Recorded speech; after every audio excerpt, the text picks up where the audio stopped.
Hello friends, chase the goal के इस YouTube platform के ऊपर मैं अनुपम एक बार फिर से आप सभी लोगों का हार्दिक अभिनंदन करता हूं। हम लोग एलिगेशन को लेकर के बात कर रहे थे। तकरीबन 2 क्लासेस हम लोग एलिगेशन को देख भी चुके हैं। तो वो क्लासेस यदि आपने अभी तक नहीं देखी हैं तो पहले वो क्लास आप देखिए ताकि ये क्लास आपके पूरी तरीके से समझ में आ सके। क्वेश्चंस की जो पीडीएफ है टेलीग्राम चैनल के ऊपर मिलेगी। टेलीग्राम चैनल का लिंक जो है डिस्क्रिप्शन के अंदर मिलेगा, तो टेलीग्राम चैनल को जरूर ज्वाइन करिएगा और इन क्वेश्चंस की जो भी प्रैक्टिस है वो बार बार आप लोग करिएगा, क्योंकि इसी हिसाब के क्वेश्चन आपको आपके चतुर्थ श्रेणी कर्मचारी भर्ती के पेपर के अंदर डेफिनेटली देखने को मिलने वाले हैं। क्लास यदि पसंद आती है तो क्लास को लाइक आपको कर देना है। चैनल पर नए हैं और सब्सक्राइब नहीं किया है तो अब सब्सक्राइब कर लीजिए। ठीक है दोस्तों, तो स्टार्ट करते हैं आज की क्लास को। और जो आज की क्लास का जो पहला क्वेश्चन है वो कई बार एग्जाम्स के अंदर पूछा जाता रहा है। इस क्वेश्चन के काफी सारे तरीके हैं, तकरीबन 2 से 3 तरीके हैं। पहला तरीका है कि आप इसको एलिगेशन से कर लो। एलिगेशन में आप टांगों को लेकर करना, 4 टांगों वाले जानवरों को लेना और 2 टांगों वाले जानवरों को लेना और एलिगेशन से इस क्वेश्चन का निपटारा कर देना। तो एलिगेशन से किस तरीके से क्वेश्चन को करना है वो काम मैं आपके ऊपर छोड़ता हूं। मैं आपको इक्वेशन से करना बता देता हूं कि इक्वेशन से इस प्रकार के सवालों को कैसे करेंगे। इसके अलावा एक तरीका और है, वो केवल और केवल आपको मेरे द्वारा ही यहां पर बताया जाएगा। और वो तरीका ऐसा है जिसके माध्यम से इस क्वेश्चन को आप चाहो तो वर्बली भी सोल्व कर सकते हो। ठीक है, तो पहले इक्वेशन वाला तरीका बताऊं और उसके बाद में जो सेकंड वाला जो तरीका है, जो अपना वाला तरीका है, वो मैं आपको बता दूंगा। ठीक है, क्या है जी क्वेश्चन? क्वेश्चन तो अभी पढ़ा ही नहीं। देखो क्वेश्चन, भुवन के पास कुछ मुर्गियां और कुछ गायें हैं। पशुओं के कुल माथों की संख्या 71 है और कुल पांवों की संख्या 228 है। भुवन के पास कितनी मुर्गियां हैं? मुर्गियों की संख्या पूछी है, तो इक्वेशन से करूं, बाई इक्वेशन। देखो, बाई इक्वेशन। अगर आपको कहीं पर भी लिखने की जरूरत महसूस हो तो जरूर लिख लिया करो। बार बार क्लासों को देखकर टाइम थोड़ी जाया करोगे, तो एक नोटबुक रखा करो। जब आपको ऐसा लगे कि यार यहाँ पर ये वाली चीज है ना, ये मुझे लिख लेनी चाहिए, तो लिखने में बिल्कुल मत हिचकिचाओ, उसको फौरन लिख लो। ठीक है, तो मैंने ये मान लिया कि मुर्गियों की संख्या x है। माना मुर्गियों की संख्या x है, ये माना वाना नहीं लिखूंगा भाई मैं डायरेक्ट माइंड में मैंने आपको बता दिया कि मुर्गियों की संख्या x है, तो आप माइंड में रखना इस चीज को कि मुर्गियों की संख्या x है। अच्छा, कुल माथों की संख्या 71 है, तो मुर्गियों की संख्या x है। मैं आपसे कहूं कि बताओ गायों की संख्या कितनी होगी, तो 71 में से x को माइनस करोगे तो गायों की संख्या आ जाएगी। यानी कि गायों की संख्या कितनी है? 71 माइनस x है। ठीक है, अब गायों के तो 4 टांगे होती हैं, मुर्गियों के 2 टांगे होती हैं। गायों की संख्या 71 माइनस एक्स है, एक गाय की 4 टांग होती हैं, तो बताओ 71 माइनस एक्स गायों के कितनी टांग होंगी? 4 से मल्टीप्लाई करना पड़ेगा। तो क्या सोच रहे हो, फटाक से 4 से मल्टीप्लाई कर दो। ठीक है, अच्छा मुर्गियों की संख्या क्या है? एक्स है। एक मुर्गी 2 टांग लेकर के आती है, तो बताओ एक्स मुर्गियां कितनी टांग लेकर के आएंगी? 2 से मल्टीप्लाई कर दो। अरे 2x हो गया। ये क्या आ गया अपने पास? गायों और मुर्गियों की जितनी भी टांगे हैं उनका सम आ गया अपने पास। और वो तो उसने दे रखा है कितना? 228, तो बराबर रख दो 228 के। बस इसको सोल्व करके x की वैल्यू निकाल लो। और x क्या है? मुर्गियों की संख्या है। मुर्गियों की संख्या पूछे, आंसर आपके हाथ में होगा। करो, इसको सोल्व करते हैं जी। सोल्व, 4 7 चौक 28 minus 4x plus 2x equal to 228। ठीक है, यहां से ये आ गया -2x। इस -2x को इक्वल के उस साइड भेजेंगे, प्लस का 2x हो जाएगा। 228 को इक्वल के इस साइड लेकर के आएंगे, माइनस का 228 हो जाएगा। माइनस कर दो, कितना आ जाएगा? ये 6, 7 में से 2 गया 5, 56 आ गया। यानी कि 56 बराबर है जी 2x के। x बराबर किसके होगा? 56/2 के होगा। 2 से भाग लगाओगे, 2 दूना 4, 2 अट्ठे 16। यानी x की वैल्यू कितनी आ गई? 28 आ गई। यानी कि अपना आंसर आ गया, जो ऑप्शन में नहीं है। कौन सा ऑप्शन होगा जी? Option number 5, none of these. ठीक है, तो अपने पास मुर्गियों की संख्या आ गई। अगर उसने गायों की संख्या पूछा होता तो क्या करते? अरे कुल माथों की संख्या दी है 71, यानी कि टोटल जानवरों की संख्या 71 है, इसमें से 28 को माइनस कर दोगे तो अपने पास गायों की संख्या आ जाएगी। ठीक है, तो इस तरीके से थोड़ा सा अपने को लिखने वाला काम ज्यादा हो गया ना। देखो इतना कुछ लिखना पड़ गया अपने को। ठीक है, तो एग्जाम में इतना तो नहीं लिखेंगे। तो अब जो तरीका मैं आपको बताने जा रहा हूं ना, वो केवल और केवल आपको इस चेज द गोल के माध्यम से ही आप लोगों तक डिलीवर किया जा रहा है। तरीके को थोड़ा सा ध्यान से समझिएगा, बड़ा ही इंटरेस्टिंग सा तरीका है। उसके लिए मुझे इसको यहां से भगाना पड़ेगा, हटाना पड़ेगा, इरेज करना पड़ेगा, मिटाना पड़ेगा। हटा देता हूं, ठीक है। अब बिल्कुल बेफिक्र होकर बैठ जाइए, क्योंकि मैं अब आपको सुनाने जा रहा हूं एक कहानी। बड़ी ही इंटरेस्टिंग सी कहानी है। और कहानी क्या है कि मैं इतना सॉफ्ट हार्टेड पर्सन हूं, इतना दिल का इतना नेक बंदा हूं कि मैं लड़कों और लड़कियों को टॉफियां देता हूं।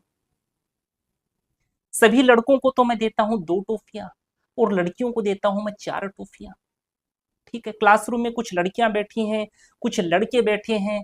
मैंने डिसाइड किया कि सभी लड़कों को तो 2 टॉफियां दूंगा, लड़कियों को मैं 4 टॉफियां दूंगा। मैंने टॉफियां देना शुरू किया। मैंने स्टार्टिंग में सभी को 2-2 टॉफियां दे दी। उसके बाद में मैंने लड़कों से कहा उठो और बाहर जाओ। लड़कों को मैंने क्लासरूम से बाहर निकाल दिया। अब क्लासरूम में क्या बची हैं? लड़कियां ही तो बची हैं।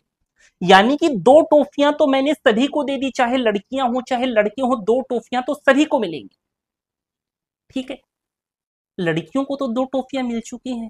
अब मैंने उन लड़कियों को 2-2 टॉफियां और दे दी, यानी लड़कियों को तो 4 टॉफियां मिल गई, लड़कों को 2 टॉफियां मिली हैं। इसी के साथ अपनी कहानी खत्म हो जाती है। बताओ, कहानी इंटरेस्टिंग थी क्या? नहीं थी? कोई बात नहीं। अब अपने को तो इंटरेस्टिंग माननी ही पड़ेगी, क्योंकि अगर कहानी समझ में आई है तो ये क्वेश्चन भी आपका खत्म हो गया। कहानी समझ में आई, उसी कहानी को इस क्वेश्चन के ऊपर अप्लाई करेंगे और क्वेश्चन का कल्याण करेंगे। देखो रे कैसे कल्याण करेंगे। मैंने क्या कहा था कि 2 टॉफियां तो सभी को मिलेंगी, चाहे लड़कियां हो चाहे लड़के हो। तो कुल माथों की संख्या 71 है, तो इस 71 को 2 से मल्टीप्लाई करोगे, क्योंकि 2 टॉफियां तो सभी को मिलेंगी, तो कितना आ जाएगा? 142 आ जाएगा। 142 आया, ठीक है जी। अब मैंने क्या किया, उन लड़कों को भगा दिया कि भाग जाओ यहां से। बाकी की 2 टॉफियां तो मैं लड़कियों को ही दूंगा, आपको नहीं देने वाला। तो लड़कों को मैंने भगा दिया, तो 142 को माइनस करो 228 से। 228 से माइनस कर दो जी 142 को। कितना आ जाएगा? ये 6 आ गया। 22 में से 14 को घटाएंगे तो 76 आ गया अपने पास। 228 में से 142 को घटाने पर अपने पास क्या आ गया? 76 आ गया। अब 2 टॉफियां लड़कियों को मैं और दे रहा हूं, तो 76 को डिवाइड कर दो 2 से। कितना आ जाएगा? 2 3 6 और 2 8 16। ठीक है, कितना आ गया अपने पास? 38 आ गया। सही किया है क्या हम लोगों ने? कुछ गड़बड़ तो नहीं कर दी? 2 और 7 दूनी 14, 142 को 228 में से माइनस करेंगे तो ये देखो गड़बड़ कर दी ना। हाँ ठीक है, चलो ये तो आ गया 6, और ये कितना होगा अपने पास? ये देखो ये गड़बड़ किए बैठे हैं हम लोग यार। जल्दबाजी के चक्कर में गलतियां होती हैं, ध्यान रखिएगा आप लोग। जल्दबाजी मत करिएगा। 8 में से 2 गया तो कितना आ गया अपने पास? 6 आ गया। 22 में से 14 को घटाओगे तो 7 कब से आने लग गया भाई साहब? ये तो 8 आता है। तो 86 आ गया अपने पास।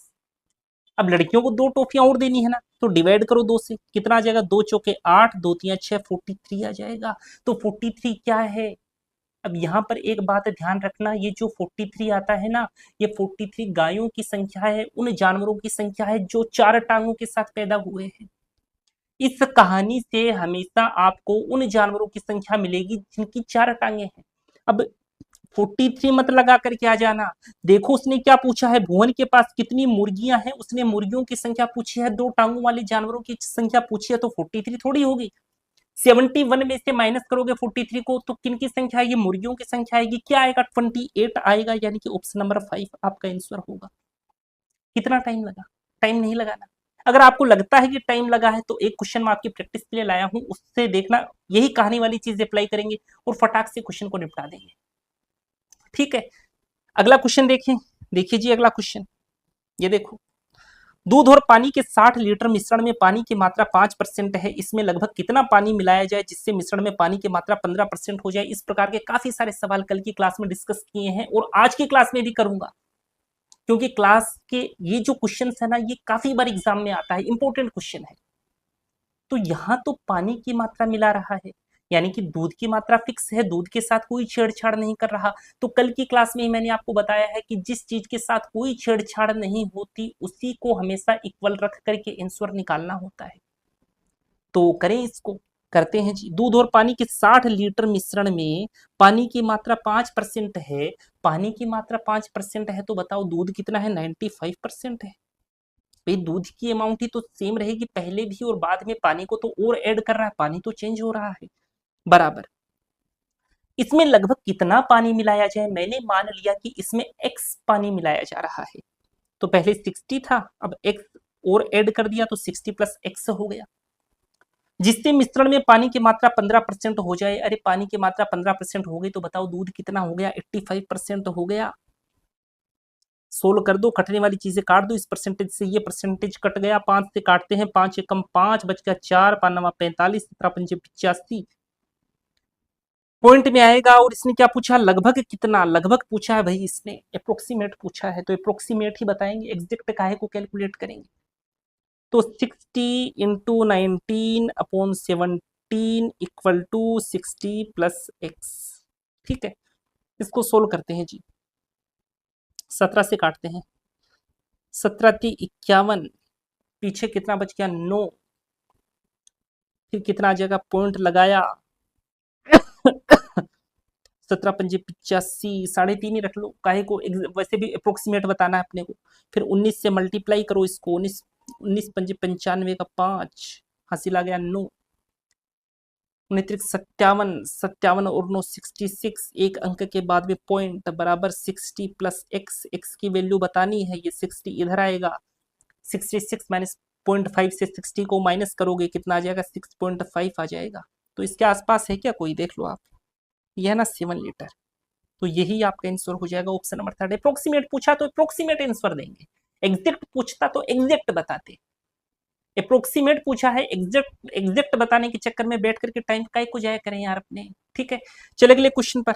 ये देखिए, ये आ गया जी वापस मुर्गियों वाला सवाल, आपकी प्रैक्टिस के लिए है। जो कहानी मैंने आपको बताई थी उसी कहानी के बेसिस पर इसको सोल्व करने की कोशिश करेंगे। देखना, 59 प्राणी हैं, 2 से मल्टीप्लाई किया, कितना आ गया? 9 दूनी 18 का 8 हासिल आ गया, 1 5 दूनी 10 और 11, 118 आ गया। ठीक है, इस 118 को माइनस करेंगे 190 से, कितना आएगा? 10 में से 8 घटाया तो आया अपने पास 2, 8 में से 1 गया तो आया अपने पास 7, कितना गया? 72 आ गया। इस 72 के अंदर भाग लगाएंगे 2 का, कितना आ जाएगा? 2 3 6, 2 6 के 12, 36 आएगा। और मैंने कहा था, क्या कहा था? 36 क्या आता है? 4 टांगों वाले जानवरों की संख्या आती है। तो 36 क्या है? उसने क्या पूछा है? कितनी गायें हैं, यानी कि 36 ही अपना आंसर है, ऑप्शन नंबर फर्स्ट। कितना टाइम लगा बताओ? थोड़ा सा घटाना था, एक छोटा सा डिवाइड करना था, काम हो गया अपना। तो इसी प्रकार से इन सवालों को करना है। लेकिन ध्यान क्या रखना है यहाँ पर? केवल और केवल ये ध्यान रखना है कि उसने पूछा कितने टांगों वाली संख्या है, कितने टांगों वाले जानवरों की संख्या पूछी है, इस बात का विशेष ध्यान रखना है। यहां से केवल और केवल आपको 4 टांगों वाले जानवरों की संख्या मिलेगी, इस बात का ध्यान रखना। ठीक है, समझ में आया होगा। वीडियो पसंद आता है तो अब लाइक किए बगैर मत जाइएगा, सब्सक्राइब किए बगैर बिल्कुल मत जाइएगा। चलिए अगले क्वेश्चन पर, अगला क्वेश्चन देखिएगा, क्वेश्चन नंबर 24। 13 किग्रा चीनी की कीमत 195 रुपए है, 17 किग्रा चावल की कीमत 544 रुपए है और 21 किग्रा गेहूं की कीमत 336 रुपए है। 21 किग्रा चीनी, 26 किग्रा चावल और 19 किग्रा गेहूं की कुल कीमत क्या होगी? अरे बड़ा ही सिंपल सा सवाल है यार, ये तो वैसे ही कर लोगे। अच्छा, 13 किग्रा चीनी की कीमत 195 है, तो आप देख लो 1 किग्रा चीनी की क्या कीमत है? 195 में भाग लगाएंगे 13 का, 13 कम 13, 13 पंजे 65, 15 रुपीज है। ठीक है, 1 केजी चावल की कीमत बता दो मुझे, 544 के अंदर 17 का भाग लगाएंगे, 17 की 51, 17 दूना 34, 32 रुपीज। ठीक है, 21 किग्रा गेहूं की कीमत 336 है, तो 1 केजी गेहूं की कीमत बता दो कितनी होगी? 336 में भाग लगाना पड़ेगा कितने का? 21 का भाग लगाना पड़ेगा, कितना आएगा ये? 21 एकम 21 बच गया 12, 21 छक्के 126, 16 रुपीज।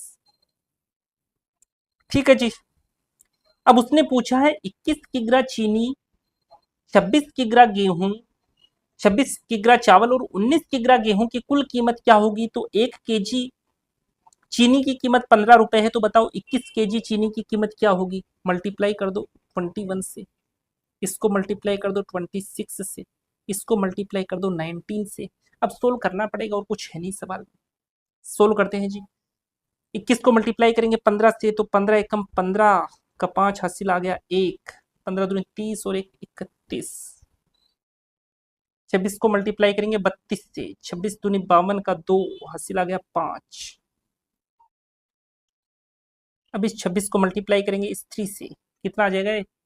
60 और 18 78 और 5 83, ये आ गया जी 83 बराबर। 19 को करेंगे 16 से, या फिर 16 को 9 से 19 से कर लेते हैं। 16 नवैया 144 का 4 हासिल कितना गया? 14 गया। 16 एकम 16, 16 और 14 कितना होता है जी? 30 ठीक किया ना? 16 को 9 से किया तो 144 आया, 4 हासिल 14 आ गया। 16 एकम 16, 16 और 4 14 30 ठीक है। अब इसको ऐड कर दो, ऐड करते हैं जी इसको। 4 2 6, 6 और 5 11 का 1 हासिल आ गया 1, 3 4 5 और ये कितना होगा? 6 8 और 6 14, 1451 आएगा। ऐसा कोई ऑप्शन है क्या अपने पास? नहीं है ऐसा कोई ऑप्शन, यानी कि ऑप्शन नंबर 5 जो है ना वो आपका आंसर होगा। ठीक है, सिंपल था, बस थोड़ी सी कैलकुलेशन करनी थी और आपका काम हो जाता। अगला क्वेश्चन देखते हैं जी, ये देखिएगा। राम 8 रुपए प्रति किग्रा की दर से खरीदी गई 15 किग्रा चीनी को 10 रुपए प्रति किग्रा की दर से खरीदी गई 25 किग्रा चीनी के साथ मिला देता है। 3 रुपए प्रति किग्रा का लाभ कमाने के लिए राम को यह मिश्रण प्रति किग्रा किस दर से बेचना चाहिए? अच्छा, राम 8 किग्रा रुपए प्रति किग्रा की दर से खरीदी गई 15 किग्रा चीनी को 10 रुपए प्रति किग्रा चीनी के साथ मिक्स करता है। ठीक है, तो 25 किग्रा चीनी के साथ मिलाता है, तो 3 रुपए प्रति किग्रा का लाभ अपने को कमाने के लिए मिश्रण को किस दर से बेचना चाहिए, ये अपने से पूछा है। एक तो है अपनी 8 रुपए प्रति किग्रा वाली चीज, दूसरी है अपनी 15 रुपीज 15 किग्रा है यार ये तो। एक है अपने पास 10 रुपीज पर केजी वाली चीज, है ना? और उसकी अमाउंट भी अपने को दी गई है। कितनी दी गई है? यहाँ पर दी है 15 केजी, तो ये 15 केजी हो गया। एलिगेशन लगा रहा हूँ और इस प्रकार के सवाल मैंने पहली या दूसरी क्लास में करवा रखी है मैंने, ठीक है ना? बस थोड़ा सा उससे अप लेवल है और कुछ नहीं है सवाल में। तो 15 ये हो गया, और दूसरी अमाउंट कितनी दे रखी है अपने को? 25 केजी, तो ये 25 केजी हो गया। ठीक है, ये रेशियो कितना आएगा अपने पास? रेशियो निकाल लेते हैं। 5 दिए 15, 5 25, 3:5 का रेशियो आ गया। उसने अपने से क्या पूछा है? 3 रुपए प्रति किग्रा का लाभ कमाने के लिए। लाभ कितने का चाहिए? 3 रुपए प्रति किग्रा का चाहिए। यहाँ पर चीजें सीपी में दे रखी हैं, तो पहले मिक्सचर का सीपी तो आना चाहिए ना अपने पास, तभी तो उसमें आप 3 जोड़ करके बता पाओगे कि कितने में इस मिश्रण को बेचना चाहिए, किस दर से बेचना चाहिए। तो पहले मिश्रण का सीपी निकालो, यहाँ पर बैठी हुई अमाउंट निकालो जो सीपी में हो। कैसे निकालेंगे? इसको इससे मल्टीप्लाई करो, प्लस इसको इससे मल्टीप्लाई करो, और भाग किसका लगाओगे? दिस प्लस दिस का, सीपी आ जाएगा, पर केजी के अंदर आएगा। ठीक है ना? तभी तो 3 + 5 का भाग लगा रहे हैं। चलो कर देते हैं जी। 8 को 3 से मल्टीप्लाई किया तो 8 से 24 हो गया। 10 को 5 से मल्टीप्लाई किया तो ये 50 आ गया। अपोन में भाग लगा दिया 8 का, ये कितना आ जाएगा जी अपने पास? 4 5 2 7 और ये 8, 8 से कैंसिल करते हैं। 8 9 72 बच गया 2, 8 दूनी 16, 8 40, 9.25, यानी कि अपने पास कितना है जी? 9.25 अपने पास मिक्सचर का पर केजी सीपी आ गया। ठीक है, चलिए अब उसने क्या कहा है? अपने को प्रॉफिट कितने का चाहिए? 3 रुपए का चाहिए ना। 3 रुपए प्रति किग्रा का लाभ कमाने के लिए राम को यह मिश्रण प्रति किग्रा किस दर से बेचना चाहिए? तो इसमें आप जोड़ दो ना यार 3, कितना आ जाएगा? 12.25। तो 12.25 जो है ना ऑप्शन नंबर 3 ये आपका आंसर हो जाएगा। ठीक है, सिंपल एलिगेशन अप्लाई किया है। कोई डाउट आता है, मान लो कि जो भी क्वेश्चन यहाँ पर मैं करवा रहा हूँ, इन क्वेश्चंस में कहीं पर भी कोई भी डाउट आता है तो कमेंट बॉक्स में आप जरूर पूछिएगा। ठीक है, हर क्लास के अंदर मैं कहता हूँ, खैर कभी कोई पूछता नहीं है क्योंकि इतने लोग देखते ही नहीं है। आप लोग देखा करिए, आपको काफी कुछ सीखने को मिलेगा। जब आपका चतुर्थ श्रेणी कर्मचारी का पेपर होगा तो मैं एक एक क्वेश्चन आपको इन क्लासेस से मिला करके दिखा दूंगा। पूरा पेपर आपको इन्हीं क्लासेस के अंदर से मिलेगा, इस बात को आप ध्यान में रख लीजिए। देखिएगा अगला क्वेश्चन, एक पंसारी द्वारा बेचे गए गेहूं में 10% गेहूं निम्न स्तर का था। 150 किग्रा गेहूं में अच्छे दर्जे के गेहूं की कितनी मात्रा मिलाई जानी चाहिए जिससे कि निम्न स्तर के गेहूं की मात्रा 5% हो। अच्छे स्तर के गेहूं मिला रहा है, जो निम्न स्तर के गेहूं है उनका जो परसेंटेज है वो सेम है जो स्टार्टिंग में, यानी उसके अंदर कुछ चेंजेस नहीं हुए। तो जिसके अंदर चेंजेस नहीं होते हैं उसी को लेकर के इस प्रकार के सवालों को हैंडल करते हैं। तो कर लो। स्टार्टिंग में क्या है जी, अपने पास 150 किग्रा गेहूं है, 150 किग्रा गेहूं है, 10% गेहूं निम्न स्तर के हैं तो इसका 10%। अच्छे दर्जे के गेहूं की कितनी मात्रा मिलाई जानी चाहिए, मान लिया कि x मात्रा मिलाई जानी चाहिए तो 150 प्लस x हो गया, जिससे कि निम्न स्तर के गेहूं की मात्रा 5% हो। इसका 5% निकाल दो, बस इसको सोल्व कर दो। इस परसेंटेज से ये परसेंटेज कैंसिल, 5 दूनी 10, 150 का डबल किया 300 आ गया, 300 में से 150 घटा दिया कितना आ गया, 150 आ गया। तो x अपना कितना हो गया जी, 150 हो गया। यानी कि 150 अच्छे दर्जे के गेहूं अपने को क्या करने पड़ेंगे, मिलाने पड़ेंगे। 150 कीजिए, ऑप्शन नंबर फर्स्ट। ठीक है, एक लाइन का क्वेश्चन था। इस प्रकार के सवाल इंपॉर्टेंट हैं, इसलिए मैंने काफी ज्यादा अमाउंट के अंदर इस प्रकार के सवाल आपकी पीडीएफ में डाले हैं। उनकी लैंग्वेज को मैंने अपने हिसाब से चेंज किया है। अगला क्वेश्चन देखिएगा, ये देखो पानी को दूध के साथ किस अनुपात में मिलाना चाहिए यदि मिश्रण को क्रय मूल्य पर बेचने पर 16 सही 2/3% का लाभ हो। कल की क्लास में मैंने एक चीज आपको बताई थी कि जब भी आपको क्वेश्चन के स्टेटमेंट में ऐसा लिखा हुआ मिल जाए कि सीपी पर बेचकर भी प्रॉफिट कमाता है, उस केस में मिलावट का परसेंट हमेशा प्रॉफिट के परसेंटेज के इक्विवेलेंट होता है। ठीक है, तो यहां पर परसेंटेज क्या है अपना, 16 से ही 2/3% है। ये फ्रैक्शन में किसके इक्विवेलेंट होता है, 1/6 के इक्विवेलेंट होता है। 6 तो मात्रा है मिल्क की और 1 किसकी मात्रा है, वाटर की मात्रा है। उसने क्या पूछा है अपने से, पानी को दूध के साथ किस अनुपात में मिलाना चाहिए, यानी कि 1:6 में मिलाना चाहिए। कुछ है ही नहीं सवाल में। जिसने कल की क्लासेस देखी हैं उनके तो कोई डाउट आना ही नहीं चाहिए, और जिनके डाउट आ रहा है वो पहले जाकर के कल की क्लास देखिएगा। ठीक है, सिंपल क्वेश्चन है। अगला क्वेश्चन देखिएगा, क्वेश्चन नंबर 28। 400 ग्राम चीनी के मिश्रण में 40% चीनी है, इसमें चीनी की कितनी और मात्रा मिला दी जाए ताकि नए मिश्रण में चीनी का परसेंटेज 50% हो जाए। चीनी को मिला रहा है, यानी कि चीनी फिक्स नहीं है, इसके अलावा मिश्रण में जो दूसरी चीज है, दूसरी चीज उसने बताई नहीं क्या है, उसको लेकर के करो क्वेश्चन को, क्योंकि वही चीज तो है जो फिक्स है और फिक्स होती है उसी से करते हैं इस प्रकार के सवालों को। तो 400, 40% चीनी है तो 60% कुछ और चीज है, पता नहीं और चीज क्या है, बराबर। इसमें चीनी की कितनी और मात्रा मिलाई जानी चाहिए, मान लिया x मात्रा और मिलाई जानी चाहिए, तो 400 के अंदर x जोड़ दो ताकि नए मिश्रण में चीनी का परसेंटेज 50% हो जाए। चीनी 50% होगी तो जो बेचारी दूसरी चीज पड़ी है वो भी 50% होगी। ये 50%, कटने वाली चीजें काटो, इस परसेंटेज से ये परसेंटेज कट गया, इस जीरो से ये जीरो कटा, ये 80 आ गया, 8 × 48, 480 आ गया। 480 में से 400 को घटा दोगे तो केवल 80 आ जाएगा, तो ये 80 ग्राम ही आपका आंसर है, ऑप्शन नंबर फर्स्ट। ठीक है ना, इजी है क्वेश्चन। अगले क्वेश्चन पर चलते हैं, क्वेश्चन नंबर 29 देखिएगा। 100 किलो चावल का कुछ भाग 14% लाभ पर बेचा जाता है, शेष चावल 6% हानि पर बेचा जाता है। कुल मिलाकर पूरे सौदे में 4% हानि होती है, तो 14% लाभ पर बेचे गए चावल की मात्रा बताइए। देखिएगा, यहां पर एक बार तो बात कर रहा है प्रॉफिट की, एक बार बात कर रहा है लॉस की। तो प्रॉफिट के अंदर जब हम लोग एलिगेशन लगाएंगे तो प्लस का साइन लेंगे, लॉस के अंदर एलिगेशन लगाएंगे तो माइनस का साइन लेंगे। बस इतनी सी चीज यहाँ पर नहीं है, इसके अलावा कुछ नहीं। 14% है तो प्लस 14 हो गया, लॉस हो रहा है 6% का तो -6 हो गया। ओवरऑल चीज बीच में लिखते हैं, बता रखा है मैंने। कुल मिलाकर पूरे सौदे में 4% हानि होती है, -4 हो गए।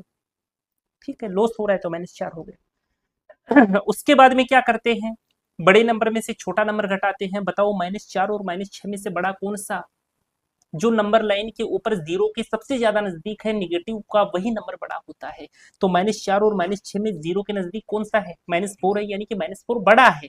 तो बड़े में से छोटा घटाएंगे, यानी कि -4 माइनस -6 करना पड़ेगा। तो -4 प्लस 6 होगा, 6 में से 4 को घटाए तो 2 लिखेंगे। अब इतनी चीज भी नहीं लिखनी भाई एग्जाम में। अब 14 में से 4 को घटा दोगे तो कितना आ जाएगा? 14 में से 4 को घटाओगे तो कितना आएगा? अब देखो ऐसे घटाना है, गड़बड़ मत कर देना। 14 माइनस 4 10 मत लिख देना। 14 उसके बाद में घटा रहे हैं तो माइनस का साइन, -4 ये कितना आएगा अपने पास? ये अपने पास आ जाएगा जी 18। तो 18 लिखना है, ठीक है ना, चीजों का ध्यान रखना है। हटाओ इसको। तो अनुपात निकालेंगे तो अनुपात कितना आ गया? 1:9 आ गया, ठीक है। अब अपने अकॉर्डिंग कितने अमाउंट जो है वो कितने केजी की है? 10 यूनिट अमाउंट है, लेकिन उसके अकॉर्डिंग कितना है? 100 किलो चावल है। यानी कि ये 10 यूनिट की वैल्यू किसके बराबर है? इस 100 केजी के बराबर है, ठीक है। 100 किसके बराबर है? 10 यूनिट के बराबर है। उसने क्या पूछा है? 14% लाभ पर बेचे गए चावल की मात्रा बताइए। यही तो है जो 14% लाभ पर बेचा जा रहा है, ये तो अमाउंट है। मल्टीप्लाई कर दो 1 से, कितना आएगा जी? 10 आ जाएगा। तो 10 केजी आपका आंसर हो गया, ऑप्शन नंबर फर्स्ट। तो ये जो एलिगेशन वाले तरीके हैं ना, इस एलिगेशन वाले तरीकों से क्वेश्चन काफी फास्ट सोल्व हो जाता है। इसलिए एलिगेशन सिखाना भी जरूरी है और सीखना भी जरूरी है। एलिगेशन भले ही सिलेबस में नहीं है, लेकिन देखना एलिगेशन के क्वेश्चन चाहे परसेंटेज के साथ में पूछे, चाहे प्रॉफिट एंड लॉस के साथ में पूछे, चाहे SICI के साथ में पूछे, चाहे एवरेज के साथ में पूछे, चाहे रेशियो एंड प्रोपोर्शन के साथ में पूछे, पूछेगा जरूर, ठीक है। अगला क्वेश्चन देखिए, अगला देखिएगा जी। क्वेश्चन नंबर 30 आज का लास्ट क्वेश्चन है। एक 50 लीटर मिश्रण में पानी की मात्रा 20% है, इसमें कितना पानी और मिलाया जाए ताकि नए मिश्रण में पानी का परसेंटेज बढ़ाकर 60% हो जाए? पानी को मिला रहा है, यानी कि अदर जो चीज है वो तो सेम ही है, जो चीज सेम है उससे क्वेश्चन को करेंगे। 50 लीटर मिश्रण में पानी की मात्रा 20% है, तो 80% कुछ अलग चीज है, बराबर किसके हो जाएगा? इसमें पानी मिलाया है, यानी कि पानी के अमाउंट को x मान लिया, तो ये कितना हो गया? 50 प्लस x हो गया है। पानी का प्रतिशत बढ़कर 60% हुआ है, तो अदर जो चीज है वो कितनी हो गई जी? ये 40% हो गई। कटने वाली चीज काट दो इस परसेंटेज से, ये परसेंटेज कट गया, 40 से 2 पर कट गया, 5 ये कितना आ गया? ये 100 आ गया। 100 में से 50 को घटाया तो कितना आ गया जी? 50 आ गया। यानी कि कितना पानी और डालना पड़ेगा? 50 लीटर पानी और डालना पड़ेगा। ऑप्शन नंबर फर्स्ट आपका सही आंसर है, ठीक है दोस्तों। इस प्रकार के क्वेश्चंस पर मैंने काफी सारी प्रैक्टिस करवाई है। एग्जाम के अंदर इस प्रकार के क्वेश्चन के आने के काफी सारे चांसेस। तो आज 3 क्लासेस अपनी एलिगेशन के ऊपर कंप्लीट होती हैं। कल एलिगेशन की हम लोग लास्ट क्लास लेंगे और उसके बाद में जो एलिगेशन है वो पूरी तरीके से कंप्लीट हो जाएगा। आप लोग क्लासेस को शेयर करते नहीं हैं, आप शेयर किया करिए ताकि ज़्यादा से ज़्यादा लोगों को इन क्लासों का फायदा मिल सके, ठीक है दोस्तों। क्वेश्चंस की जो PDF है वो टेलीग्राम चैनल के ऊपर मिलेगी, वहां से आप PDF को जरूर डाउनलोड करिएगा। क्वेश्चंस को एग्जाम तक तकरीबन 3 से 4 बार आपको जरूर सोल्व कर लेना है। आपके तरीका याद हो जाना चाहिए कि इस क्वेश्चन को इस तरीके से करना है। अगर तरीका याद नहीं होगा तो वहां पर अपने दिमाग से करने की कोशिश करोगे ना तो बहुत टाइम लगेगा। इतना टाइम नहीं होता एग्जाम में, ठीक है। और सिलेक्शन तभी होगा जब पूरे के पूरे सिलेबस को कम से कम 4 से 5 बार रिवाइज कर दोगे, तब सिलेक्शन होगा। क्योंकि चतुर्थ श्रेणी कर्मचारी भर्ती के अंदर कंपटीशन काफी ज्यादा आपको देखने को मिलेगा, ठीक है दोस्तों। क्लासेस यदि पसंद आती हैं तो लाइक करना है, सब्सक्राइब नहीं किया है तो अब कर देना है। हमारी कल मुलाकात होगी इसी चैनल के ऊपर इसी वक्त पर। तब तक के लिए मैं आपसे विदा लूंगा दोस्तों। तब तक के लिए धन्यवाद, शुक्रिया, जय हिंद प्यारे दोस्तों।